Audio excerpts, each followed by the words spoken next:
ಬೆಳಗಾವಿ ಜಿಲ್ಲೆ ಖಾನಾಪುರ ತಾಲೂಕಿನ ಕಕ್ಕೇರಿ ಗ್ರಾಮದ 35 ವರ್ಷದ ಮಂಜುನಾಥ್ ಶಿವಾನಂದ ಅಂಬಡಗಟ್ಟಿ ಇವರು ಭಾರತ ಸೇನೆಯ ಇಂಜಿನಿಯರ್ ಮೇಜರ್ಮೆಂಟ್ನಲ್ಲಿ ಕಳೆದ 16 ವರ್ಷದಿಂದ ಸೇವೆ ಸಲ್ಲಿಸುತ್ತಿದ್ದರು. ಶುಕ್ರವಾರ ದೆಹಲಿಯಲ್ಲಿ ಅಪಘಾತವಾಗಿದ್ದು ಮಿಲಿಟರಿ ಬಿಎಸ್ ಹಾಸ್ಪಿಟಲ್ ದೆಹಲಿಯಲ್ಲಿ ಚಿಕಿತ್ಸೆ ಫಲಿಸದೆ ಸೋಮವಾರ ನಿಧನ ಹೊಂದಿದ್ದಾರೆ.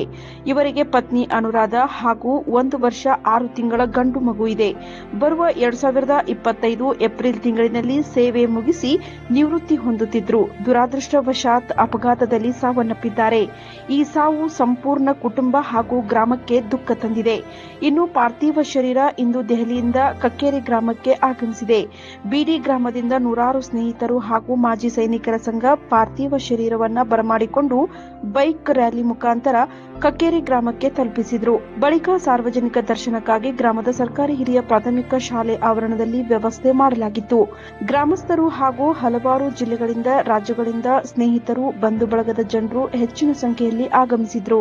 ಸಕಲ ಸರ್ಕಾರಿ ಗೌರವಗಳೊಂದಿಗೆ ಮಧ್ಯಾಹ್ನ 3 ಗಂಟೆಗೆ ಕಕ್ಕೇರಿಯಲ್ಲಿ ಅಂತ್ಯ ಸಂಸ್ಕಾರ ನೆರವೇರಿತು. Nagesh Naikar, public next, Khanapur.